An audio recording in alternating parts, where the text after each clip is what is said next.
We're just about to head out on a 3-day, 2-night winter camping trip. We are all loaded up, pulks very full because it's supposed to be pretty windy and cold. So we brought a lot of extra layers and even an extra shelter in case we want to eat out of the wind. Should be a fun time.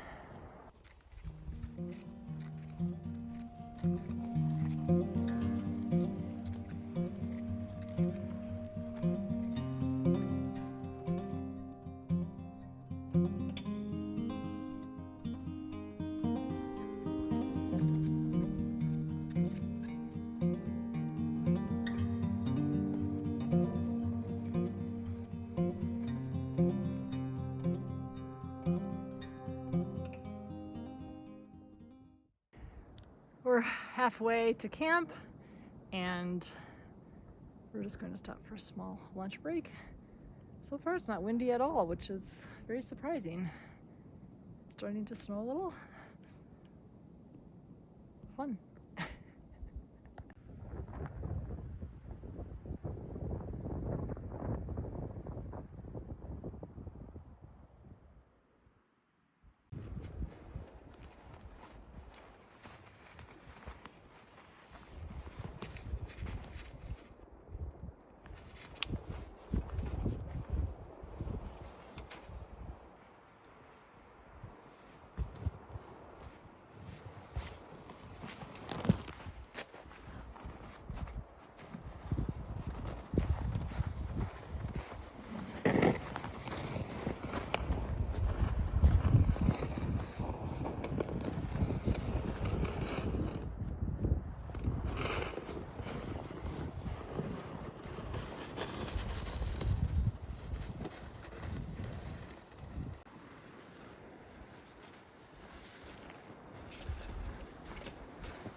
Rocks and hill and pulk do not mix.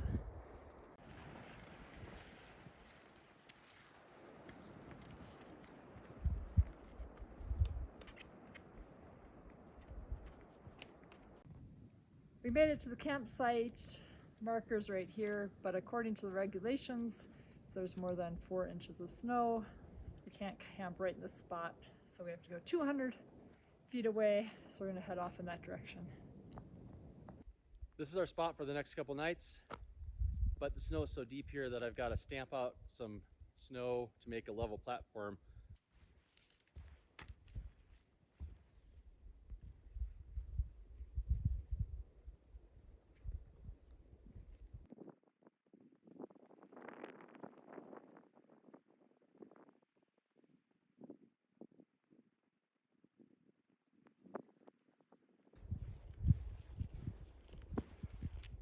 That's a pretty good start. What I'm doing is called work hardening the snow.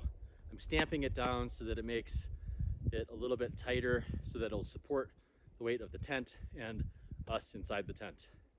So it's a pretty good start. I'm gonna bring over the tent and get going.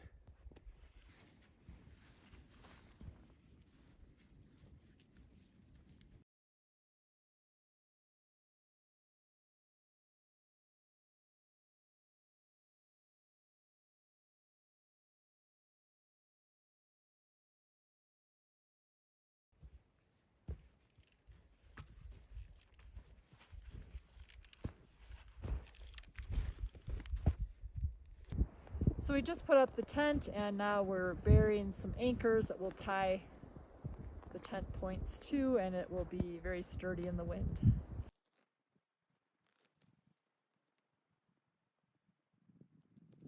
It's looking pretty good in there. Water's cooking.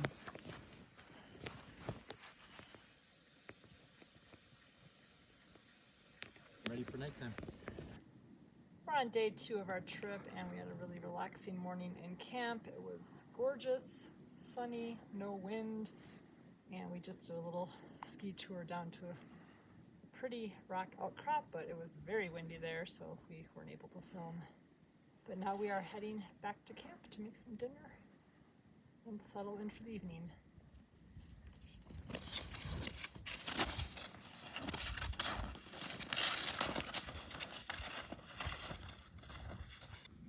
It's 6 p.m. on night 2, starting to get dark, and I am enjoying some hot chocolate after dinner in our shelter, which is a Mountain Hardwear Kiva that we've had since about 2002. We've brought it on winter camping trips before, but this is actually the first time we've used it. In the past, it's stayed in our sled and we just never felt like putting it up. But yesterday it was snowing so hard when we got to camp that we decided it would be a great place to get out of the snow, and boy, we are enjoying it even on a nice day. It's just cozy in here, there's no wind, and a wonderful place to relax. And you might be wondering about this new outfit. Doug just got this for me. It is a polar knapsack. It is very, very warm because it's one piece. It's like a walking sleeping bag. It's got pockets, and it's also reversible. I haven't worn the yellow side yet. I just had some hot chocolate, and now I'm having some cookies and wine. Things are good. Ooh, I'm getting really hot. It's day 3 and we're packing up camp. I thought it would be a great chance to talk about how we get all this gear out here. This is our 4th trip using pulks, which are basically sleds, and they are a great way to be able to bring extra items, luxury things like this polar knapsack garment I talked about last night, but also 2 shelters. We bring 2 sleeping bags each because we don't have really warm sleeping bags, so we take 2 of our summer sleeping bags and nest them together for extra warmth, so that way we can bring those. We bring lots of food, fuel, and then also just emergency items. Nice first aid kit, extra sleeping pads in case something happened and we'd need some extra insulation. So the pulks allow us to bring much more gear than we would if we brought backpacks.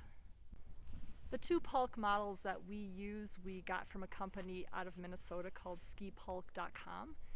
Mine is a snow clipper and it's a sled, and then it has this cover.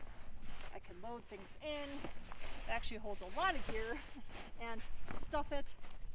It's got a nice zipper that encloses your items, and then a cover that protects the zipper, but also you can pack a lot of things under that as well. Doug has a different model, also purchased from skipulk.com. This one is made by Northern Sled Works out of Fairbanks, Alaska. It's a sled that you can put anything in, and then skipulk.com makes this really large bag that fits perfectly into it, and you can load that up and strap it down and you're set to go.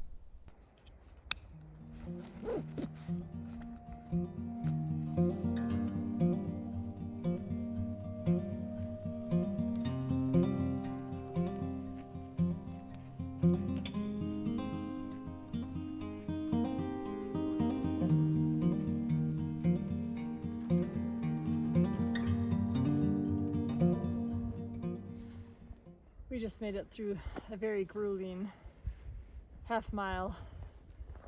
Lots of side hilling, and our pulks kept swinging down beneath us or tipping over.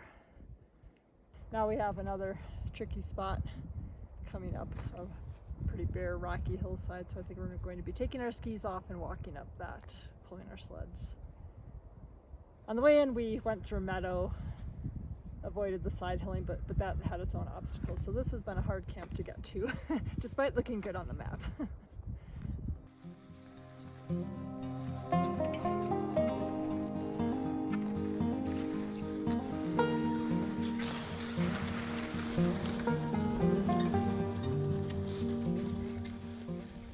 We made it up the rocky section by taking off our skis and making 2 trips, and now we're back in the deep snow and heading down.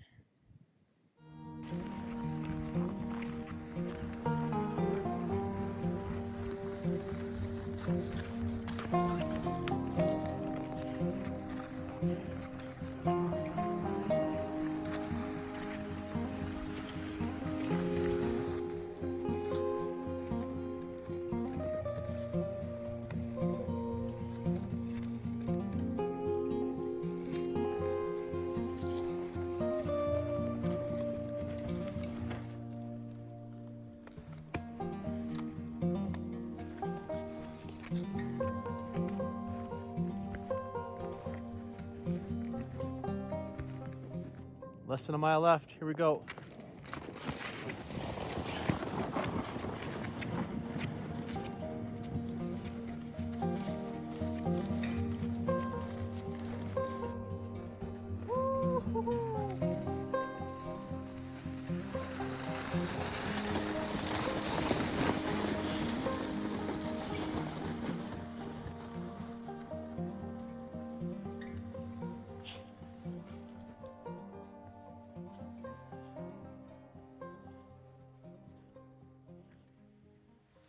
That was a great trip.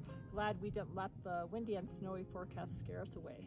Looking forward to the next adventure.